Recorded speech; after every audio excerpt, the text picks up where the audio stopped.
فاذكروني أنا الصوت الذي من غير جنون قتلون. الله شوية للزهراء مولاتنا وارجع للحسين. الزهراء مظلومة ويمها الحسن والحسين، يقولون حسن حسين تعالوا تزودوا من أمكم فاطمة تعالوا وادعوها. يقول يجون أولاد الزهراء يرمون بنفسهم على فاطمة. الإمام علي يقول والعيش الذي عاشه رسول الله سمعت هاتف من السماء يقول يا علي نحن الحسن والحسين وفرهم لقد أبكوا ملائكة السماء وشالت. هذا البيت بحقيقة على العمى وشالت دير بالك على امك وشالت ريد بكي على الربت الله وشالت بعيني ما بد الدمعة وشالت وين ومشت عني وشالت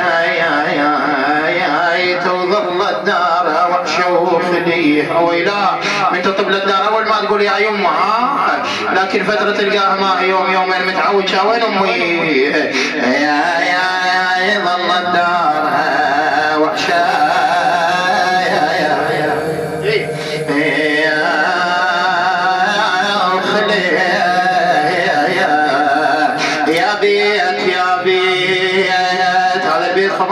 حلو البيت هذا له معنى.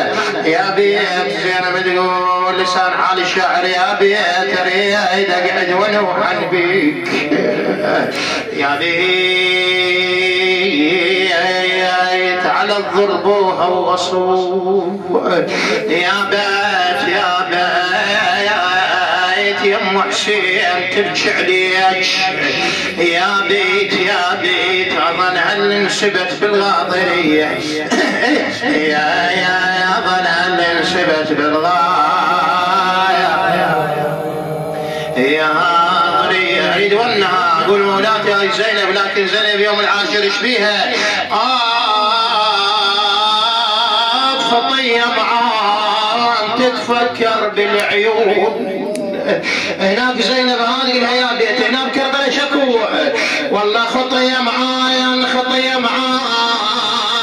تتفكر بالعيون من جابوا النود وقال تمشون والله خطيه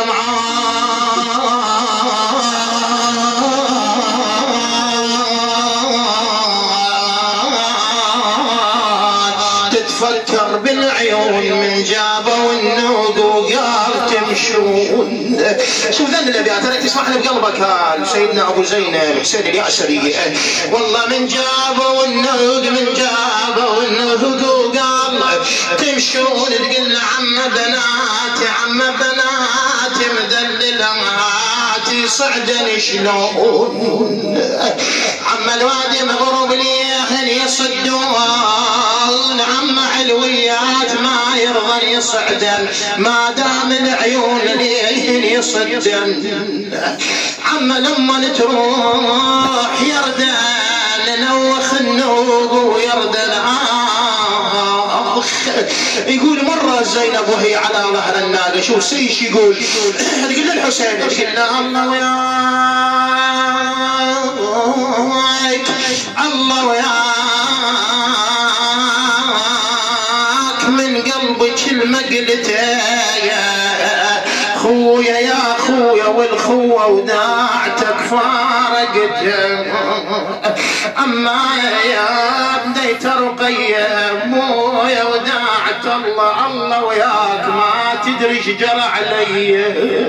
شوف البنت العزيزه الله وياك بويا ما تدري ايش جرى علي حتى لا قلت شبيك التراك عليك ما هي ويلا